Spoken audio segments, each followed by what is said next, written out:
Assalamualaikum warahmatullahi wabarakatuh. Perkenalkan, nama saya Sanindira Rahmadania dengan NPM 210826049. Saya akan menjelaskan tentang otitis. Jadi yang pertama saya akan bahas yaitu adalah otitis eksterna.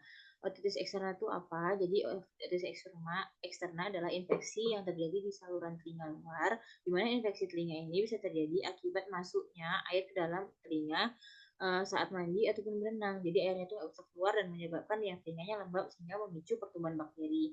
Nah, faktor risiko dari otitis eksterna ini karena pertama itu berenang, orang bergolongan darah A, saluran telinga yang sempit, lingkungan lembab, trauma ringan akibat pembersihan yang terlalu, kemudian kemudian menggunakan alat bantu ataupun venuto yang telinga. Terus ada masalah kulit seperti dermatitis, kelainan imun seperti diabetes. Terus kita masuk ke etiologinya. Jadi etiologi dari otitis eksterna ini bisa karena pseudomonas, yang aerogenes, dan Staphylococcus spp. Kemudian klasifikasinya itu terbagi atas dua, yaitu ada yang akut sama kronik.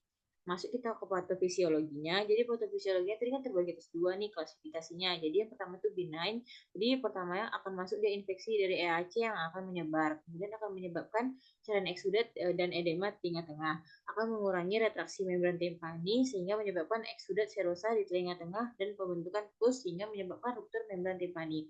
Kemudian kalau misalnya patofisiologi yang maligna, di mana infeksi dari EAC-nya itu menyebar melalui celah Santorini sehingga menyebabkan infeksi yang menyebar secara medial ke sutura timpani mastoid dan sepanjang saluran vena dan bidang fascia, kemudian akan menyebabkan the compact bond of the spool serous exudate dan become replaced with granulation tissue.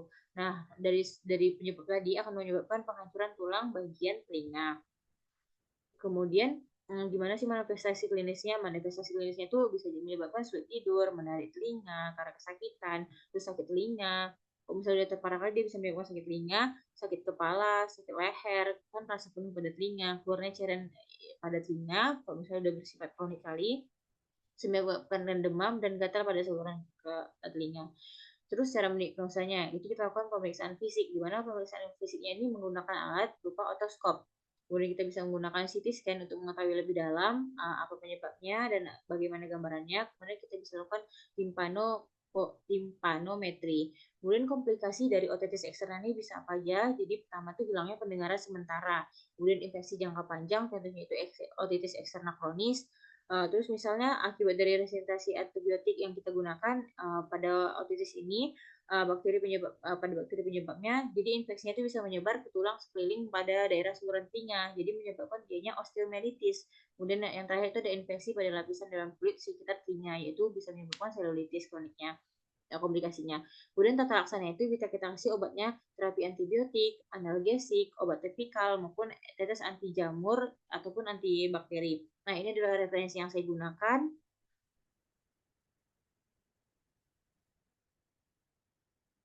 Mungkin itu saja yang bisa saya jelaskan. Kurang lebihnya saya mohon maaf. Wabillahi taufiq wal hidayah. Wassalamualaikum warahmatullahi wabarakatuh.